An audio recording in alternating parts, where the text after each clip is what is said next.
Welcome. Lesson number 54.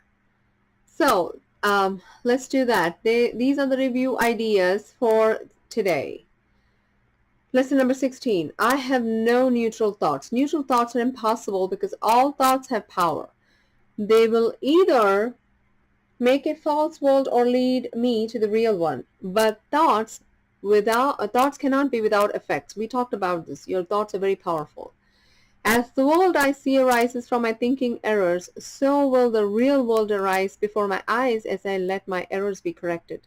My thoughts cannot be neither true nor false. They must be one or the other. What I see shows me which they are. One example of this, my thoughts are powerful. So I I wanted to see snow in Houston. And I told myself that I will see snow this year. And in all innocence, I did wish for that. I don't know whether it was. I didn't quite know that it would become the way it became, but I did get to see the snow. I'm trying to say that your thoughts are powerful. If you wish something and you wish it with an intention, with loving intention, with all the good intentions, it does work. And this is just one example. I mean, I have had many thoughts that I've created, through which I have created my world. You can experiment with this. Lesson number 17. I see no neutral things. What I see witnesses to what I think. It is impossible to see nothing because it is impossible not to think. If I did not think, I would not exist because being is thought. Let me look on the world as I see as a representation of my own state of mind. I know that my state of mind can change, and so I also know the world I see can change as well. I love this, where he says being is thought. There is not a moment that we are not actually in our mind not thinking. But if we just rather think happy and loving thoughts, that kind of replaces all the ungrateful hatred thoughts. I love that. Being is thought. And I think I'm going to make that my mantra. Being is thought. I love that. Lesson number 18.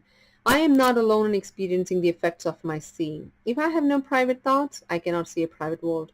Even the mad idea of separation had to be shared before it could form the basis of the world I see.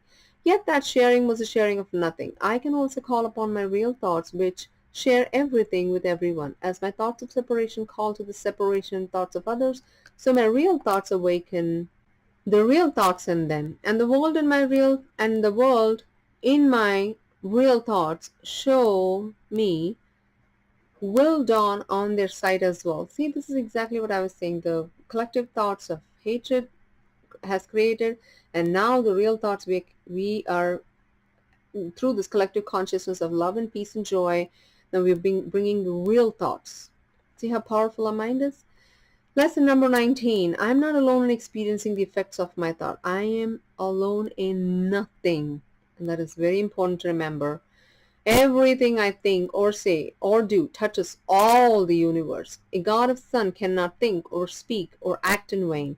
He cannot be alone in anything. It is therefore in my power to change every mind along with mine, for mine is the power of God. This is the hardest of all, I think, because we always have known that the other person acts in a certain way because he is that person by nature. He or she, is that. But the thing is, this is an experiment you can do if you want to. When you are in the presence of somebody, if they act out in a certain way, go back to what you were thinking.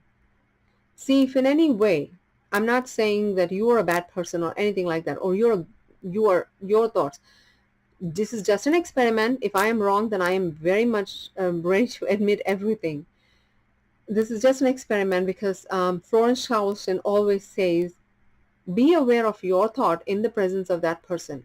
So just as an experiment, if you see something in front of you that's reacting in a way that you don't like, go back to a moment before what your thought was in your mind before this person or as this person just came, and see and record it. That's the only way you become aware of all your thoughts, and now you have the power to change it. In the power of changing your mind, your thought, that person in front of you acts completely differently. If I'm wrong, let me know. And if I'm right, please. Either way, send me a comment. Lesson number 20. I am determined to see. Recognizing the shared nature of my thoughts, I am determined to see.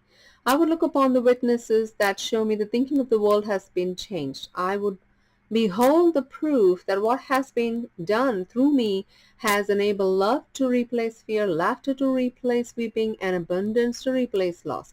I will look upon the real world and let it teach me that my will and the will of God are one.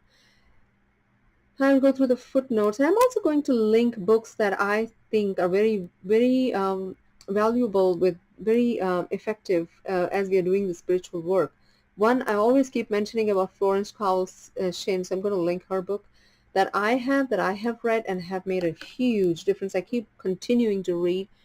And then I also would suggest a few other books that I think are so good, and they're so all they've been written so by the different by authors that in the 1930s and so on, and that they are so good.